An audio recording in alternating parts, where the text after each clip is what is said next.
Welcome back, everyone. This is my new Black Panther 2 video. There's been a lot of reports about how they're handling the movie. We just learned a little bit more about how they're introducing mutants in the MCU in the Ms. Marvel series, and that's going to continue in Black Panther 2 later this year. And now they're introducing Fantastic Four characters in the main 616 universe, so this is mostly going to be about the new 616 main version of Doctor Doom, because they're adapting a critical piece of the Doom War storyline for the movie.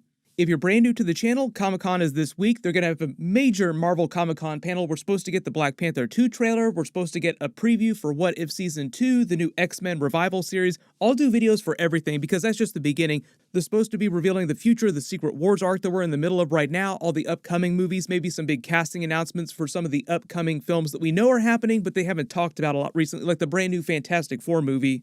Also more about them introducing more legit X-Men inside the MCU. So be sure to subscribe to get all those videos. There's going to be a lot of really cool stuff coming this week. But the big news is that Black Panther 2 is going to be doing part of the Doom War storyline that involves Doctor Doom trying to get his hands on vibranium. Doom War is this seminal arc in the comics where Doctor Doom wages this giant war against Wakanda to try and steal its vibranium. He winds up speaking with Boss, the Panther goddess herself, who we just saw in Thor: Love and Thunder. She's still alive at the end of Thor: Love and Thunder, by the way, like they don't kill her off during that movie.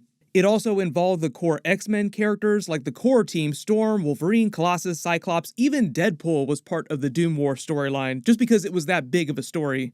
But in that storyline, Doctor Doom basically winds up making himself a new suit of armor and weaponry made of vibranium. Now, he wants to use vibranium for a lot of different reasons. One of those is to make himself a really badass looking suit. But during that storyline, Black Panther wound up stopping him from controlling all vibranium on the planet by just using a device to render all vibranium on Earth inert, making it essentially useless to Doctor Doom, but also making it useless to Black Panther as well.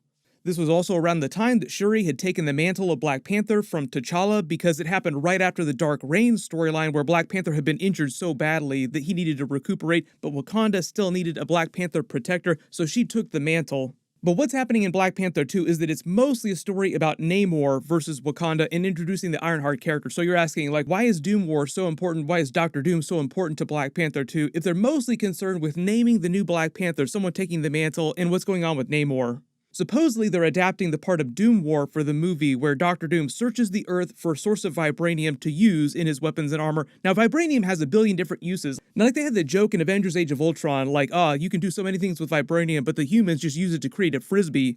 Doctor Doom can do a lot of things with vibranium. What they're supposedly doing is that in the movie, a group is using new technology created by Riri Williams on the side while she's at MIT, also creating her own version of an Iron Man Mark I armor suit. Like she becomes Ironheart, she has her own version of a cave scene where she creates a version of her own Mark I suit, but eventually, probably by the end of the movie, early prediction to make, this will get a more comic book accurate version of her armor suit. But supposedly she creates some kind of technology that the villains use to find vibranium on Earth, and that leads them to learning about Atlantis underwater, and that causes them to discover Namor, and that's why he gets pissed off. Because of what this separate group is doing, nothing that Black Panther or Wakanda is doing in the movie. But supposedly he asks them for help, and they deny him help, and that leads to Namor's beef with Black Panther and Wakanda. But as we all suspected, Namor isn't meant to be the real main villain of the movie. They are playing it in a very Captain America Civil War kind of way, where you have two groups fighting at each other, but neither one is really responsible for setting things off. It's always this third party, this mystery person that winds up being the true cause of all this fighting that they're doing. So in the movie, Namor is more of an anti-hero character, and they do have a reason for not ultimately killing him off, like keeping him alive at the end of the movie so they can use him in future films. So if you're comparing this to a situation like Captain America Civil War, the real Baron Zemo in all this isn't actual Baron Zemo. It's the 616 version of Doctor Doom who's funding this other team of researchers who were looking for vibranium and wound up finding Atlantis and Namor. Like, will the real Slim Shady stand up? The real Doctor Doom behind everything, pulling the strings? But that's how they're adapting that part of the Doom War storyline. Doctor Doom searching for vibranium and it leading to this giant war that he inadvertently winds up causing. Even though he doesn't really care about it. Like, he doesn't want to cause a war on Earth looking for vibranium, but he doesn't care about it either. If a bunch of people need to die in order for MCU 616 Doctor Doom to get his vibranium, he's totally fine with that. But there's this whole main plot with Namor versus Wakanda and Shuri and Okoye trying to protect Riri Williams from Namor and Atlantis, who also blames her for revealing Atlantis to the rest of the world, and the whole thing with T'Challa dying during the film and then passing the mantle to the next Black Panther. That's mostly the main story. It's just the idea that Doctor Doom is behind all of this, pulling all the strings. So actual Doctor Doom might not physically actually have a cameo scene, like there might just be some kind of teaser at the end of the movie or some verbal shout out or post-credit scene that reveals that all their funds were coming from someone called Victor Von Doom or Latveria or something like that, letting you know that it actually was Doctor Doom. And it sounds like they'll save some future movie for actually physically revealing who they've cast as the actor, even though there's lots of fan casting going around right now for the brand new version of the Fantastic Four characters. I just did a Doctor Strange 2 Doctor Doom video because they revealed what was going on with Doctor Doom in that universe, but it was the 838 version of Doctor Doom. I'll post a link to that video in the description below. But there was this huge connection with Reed Richards basing his portal technology on Doctor Doom's time travel platform, and that being connected to what was happening with Kang the Conqueror in the multiverse. So there were like all these big connections that they were drawing between Doctor Doom and all these other big Secret Wars storylines. So it makes sense that the main 616 version of Doctor Doom would also be tied with some of that as well, but his storyline will be a little bit different from 838 universe Doctor Doom's. As far as mutants in the MCU, Namor is known as the first mutant in the comics. That's because he debuted in the comics before Stan Lee and Jack Kirby actually created the X-Men characters in the 60s, even though within the story, chronologically, there are older mutants like Apocalypse and Selene, but they didn't create those and introduce them till way, way later. In the movie, supposedly they're also going to say that Namor has been a mutant in the 616 universe, and he is much, much older. And spoiler warning for Miss Marvel if you haven't seen those episodes, but in the Miss Marvel series, they also just canonized her as a mutant, which the producers clarified after the finale. In your genes. Like a mutation. So if it wasn't clear, the producers did say that Miss Marvel is supposed to be a mutant in the MCU. They'd always planned on making her a mutant. She was never supposed to be an Inhuman, but it was all based on this big rights issue and these requirements that Marvel gave them back when they first introduced the character in 2013 and 2014 in the comics. So like the actual comic book creators always wanted Kamala Khan to be a mutant, but there was all this weird behind the scenes drama that was going on, and they were forced to make her an Inhuman. So when the series came along, because Marvel got the rights back to the X-Men characters, they said, oh, you wanted to originally make her a mutant, you can do that now.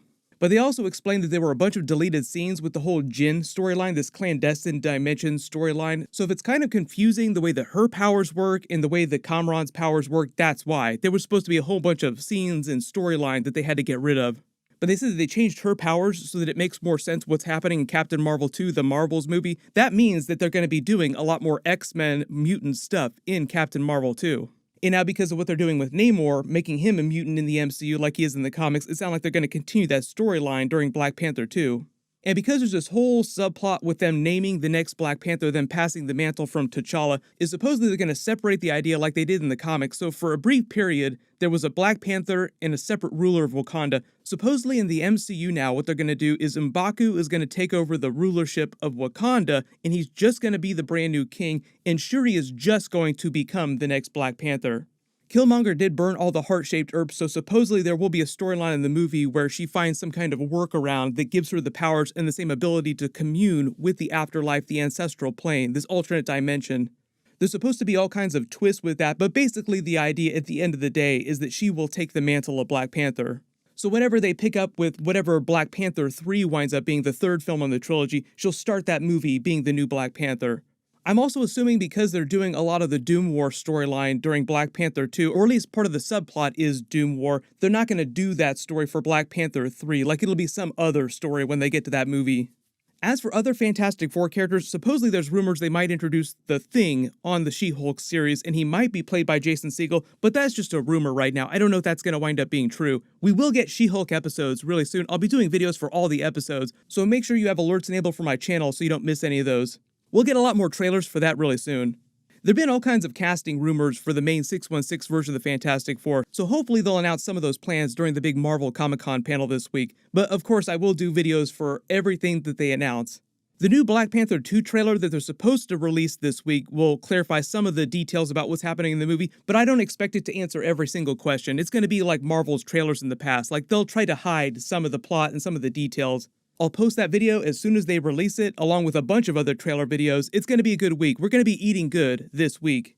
Everyone click here to learn about the god of the symbiotes in Thor Love and Thunder and a bunch of other deleted scenes, and click here for my brand new Black Panther 2 Namor first look video. Thank you so much for watching, everyone stay safe, and I'll see you guys in the next one.